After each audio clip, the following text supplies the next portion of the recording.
서기 200년 황하 북쪽 한밤중 달빛이 칼날에 반사된다. 청룡 언월도 무게 82근 말발굽 소리가 땅을 흔든다. 두 명의 형수를 실은 수레가 뒤따른다. 한 사나이가 있다. 붉은 얼굴 긴 수염 혼자다. 혼자서 가고 있다. 3일 후 그 사나이 6명의 장수가 죽어 있다. 5개의 관문이 피로 물들어 있다. 들어보십시오. 조조의 병력 80만 명입니다. 그런데 관우의 병력은 딱 1명입니다. 본인뿐입니다. 근데 말이죠. 더 미친 건 이겁니다. 관우는 조조의 신하였습니다. 불과 3개월 전까지 조조가 그에게 주었던 것, 적토마, 비단옷, 황금, 자기. 그런데 형님 유비의 소식 하나에 다 버리고 떠났습니다. 조조의 허락도 받지 않고. 당신이 모르는 게 있습니다. 조조는 사람을 보내 추격하라 명했지만 동시에 이렇게 말했습니다. 관우를 죽이지 마라. 그는 의리의 사나이다. 하지만 6명의 장수는 그 명을 듣지 못했습니다. 아니, 들었지만 무시했습니다. 왜 관우는 혼자였을까요? 이걸 이해하려면 200년 전 중국의 상황을 알아야 합니다. 한 나라는 무너지고 있었습니다. 18개 제후가 서로 싸우고 있었습니다. 형제가 형제를 죽이고 아버지가 아들을 의심하는 시대. 그 혼란 속에서 유비, 관우, 장비 세 사람이 도원에서 의형제를 맺었습니다.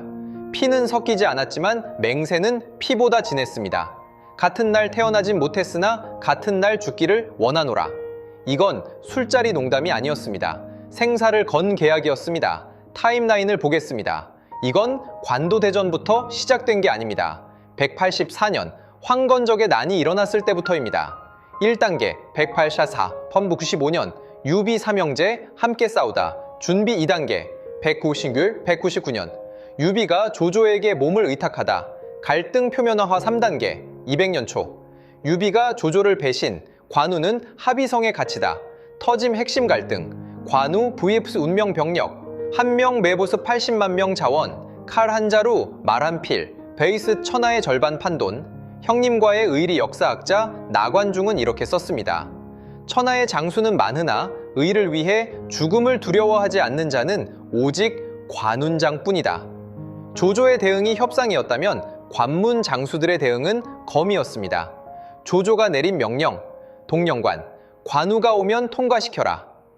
플러스 친서 전달, 낙양, 방해하지 말고 지켜보라. 플러스 보급 제공 준비, 사수관, 그를 죽이려 들지 마라. 플러스 경고 3회 반복하지만 전달되지 않았습니다. 이유?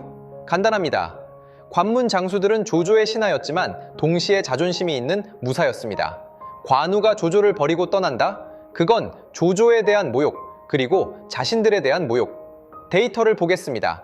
합의성에서 낙양까지, 자오세팽리, 낙양에서 고성까지, 다시 8팽리, 총 1300리. 오늘날 와인꾀께 가 90km입니다. 이건 서울에서 부산 왕복거리와 같습니다. 고속도로 없이 적진을 뚫으면서 동령관, 새벽, 안개가 자욱하다. 말발굽 소리가 들린다. 수레 위 두 여인이 떨고 있다. 유비의 두 부인, 문지기가 소리친다. 멈춰라. 관우가 말에서 내린다. 청룡 언월도를 땅에 세운다. 통과하겠소. 조승상의 통행증은 없소. 그럼 못 간다. 관우, 형님을 찾아가는 길이오. 문지기, 규칙은 규칙이다. 관우의 눈이 차갑게 식는다. 증언이 있습니다. 당시 하급 병사 장량의 기록. 붉은 얼굴의 사나이가 돌을 들었다. 한 번 휘둘렀다. 공중제비, 우리 장군 공수의 머리가 땅에 떨어졌다. 3초, 우리는 도망쳤다. 병졸, 동령관 200년 1월 25일. 허창성, 관우는 조조의 편장군에서 도망자가 되었습니다. 이전, 신분, 편장군 한수정우 자기 플러스 녹봉년 2000석 대우. 조조와 같은 식탁에 앉음 이후 신분 통행증 없는 도주자 플러스 현상금 1만금 대우. 보이는 즉시 사살 명령하지만 관우는 뒤돌아보지 않았습니다. 낙양 한낮 태수 한복이 잔치를 열었습니다. 한복, 관장군 조승상께서 그토록 후대하셨는데 왜 떠나시오? 관우, 형님의 은혜가 하늘보다 무겁소. 조공의 은혜는 감사하나 의리는 바꿀 수 없소. 한복, 그럼 여기 머무시오. 내가 조승상께 청하겠소. 관우, 사양하겠소. 한복의 얼굴이 굳는다. 한복, 그럼 죄송하오. 손짓 하나. 문이 잠긴다. 병사 200명이 포위한다. 관우가 일어선다. 청룡도가 번뜩인다. 10분 후 한복과 부장 맹탄, 목이 잘려 죽어있다. 근데 더 심해집니다. 조조가 내린 정책, 관우의 가족 압박 금지, 형수들에 대한 예우 유지, 추격은 하되 살해는 금지 결과, 장수들의 반발 증가 플러스 관우에 대한 적개심 폭발 역사가 배송진은 나중에 이렇게 썼습니다. 조조는 관우를 놓아주었지만 그의 장수들은 그를 죽이고 싶어 안달이었다. 의리는 상부의 것, 복수는 개인의 것이었다. 사수관, 황혼, 관문장 변희가 기다리고 있었습니다. 부장 진기와 함께 변희는 조조의 명을 받았습니다. 통과시켜라. 하지만 부장 진기가 속삭입니다.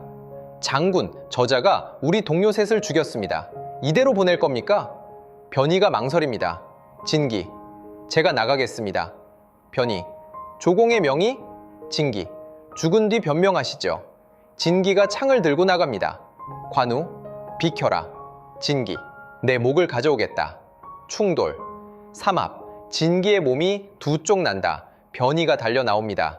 도끼를 휘두릅니다. 관우가 피하지 않습니다. 정면으로 받습니다.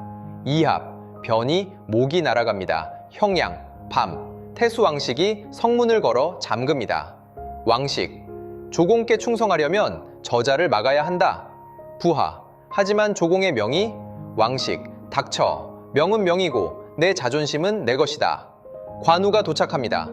성문이 닫혀 있습니다. 관우가 소리칩니다. 문을 열어라. 왕식, 내 머리를 가져오기 전에는 못 연다. 관우가 웃습니다. 처음이자 마지막 웃음. 그가 뛰어내립니다. 성벽을 기어오릅니다. 청룡도가 성루를 뚫습니다. 왕식, 머리와 몸이 분리됩니다. 병사들이 도망칩니다. 관우가 문을 직접 엽니다. 가장 잔인한 부분은 관우는 싸우고 싶지 않았다는 겁니다. 관우는 죽음을 겪고 있었습니다. 매 관문마다. 동시에 관우는 살려주려 했습니다. 먼저 말로 설득했습니다. 증거가 있습니다. 동령관, 통과하겠소, 3회 요청, 거부, 교전 낙양, 잔치 참석, 평화적 해결 시도, 배신, 교전 사수관, 비켜라, 경고 2회, 공격받음, 교전, 이건 학살이 아니었습니다. 방어였습니다. 한 병사의 증언, 관장군은 울고 있었습니다. 칼을 휘두르면서. 나는 죽이고 싶지 않다 소리치면서. 하지만 멈추지 않았습니다. 익명병사, 형양성, 근데 최악이 이게 다라고 생각하십니까? 마지막 관문이 남았습니다. 화량, 이 모든 어둠 속에서 한 사람의 이야기가 빛납니다. 화량, 관문 앞, 관문장 진진이 서 있습니다. 조조의 친서를 받았습니다. 관우를 보내라. 부하들이 반대합니다. 5 관문이 뚫렸습니다. 우리도 막아야 합니다. 근데 인간이란 게 이렇습니다. 명령보다 양심이 크면 양심을 택합니다. 진진, 나는 조공의 신하다. 조공이 보내라 했으니 보낸다. 진진이 관문을 엽니다. 관우가 도착합니다. 칼을 들고 피로 얼룩진. 진진, 관장군. 관우, 죽이려는가? 진진, 아니오, 통과하시오. 관우가 멈춥니다. 처음으로. 관우, 왜? 진진, 조공의 명이오. 그리고 장군의 의리가 존경스럽소. 침묵. 관우가 고개를 숙입니다. 깊게. 관우, 은혜를 잊지 않겠소. 50년 후 관우가 죽은 뒤 진진의 가족이 위나라에서 쫓겨날 위기에 처했을 때 촉한 사람들이 보호했습니다. 이유를 물었습니다. 답변, 200년 화량을 기억하며 진진은 이렇게 썼습니다. 의리는 칼보다 강하다. 관운장이 증명했다. 나는 단지 문을 열었을 뿐이다. 진진, 이렇게 동광이 관우가 고성에 도착했습니다. 유비를 만났습니다. 그를 맞이한 건 평화가 아니었습니다.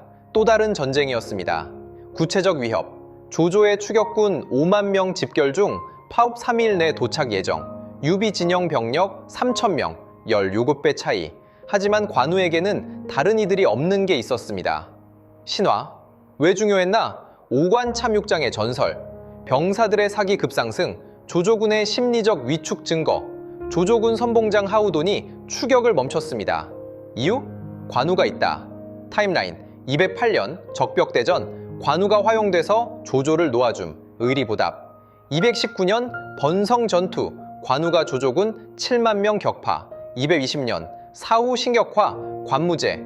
관우 디던로 추존 역사가 진수는 이렇게 썼습니다. 관우는 만인지적, 완, 렌츠디, 이제이었다. 한 사람이 만 명을 당해낼 수 있다는 뜻이 아니다. 만 명이 한 사람을 두려워한다는 뜻이다. 근데 절대 예상 못할 게 있습니다. 조조는 관우를 죽이지 못했습니다. 하지만 관우는 조조를 죽이지 않았습니다. 208년 화용도 적벽대전에서 패한 조조가 도망칩니다. 제갈량이 관우에게 명합니다. 화용도에서 조조를 잡아라. 관우가 기다립니다. 조조가 도착합니다. 병사 83명 다 죽어갑니다. 조조, 운장, 관우, 조조, 옛날의 정을 생각해 나를 보내주겠는가? 관우가 칼을 듭니다. 조조가 눈을 감습니다. 관우가 칼을 내립니다. 땅에. 관우, 가시오, 조조. 왜? 관우, 조공이 나를 죽이라 명하지 않았소. 나도 조공을 죽이지 않겠소. 의리는 양쪽 다여. 우주적 아이러니 200년 조조가 관우를 보냈습니다. 208년 관우가 조조를 보냈습니다. 권력이 의리를 이기지 못했습니다. 의리가 권력을 이겼습니다. 숫자가 말해줍니다.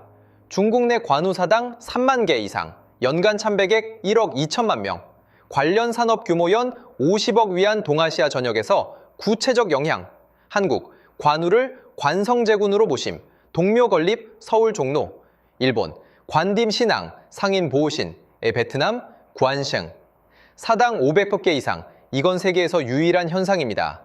패배한 장수가 죽은 지 1800년이 지나 신이 되었습니다. 이유? 칼이 아닙니다. 의리입니다.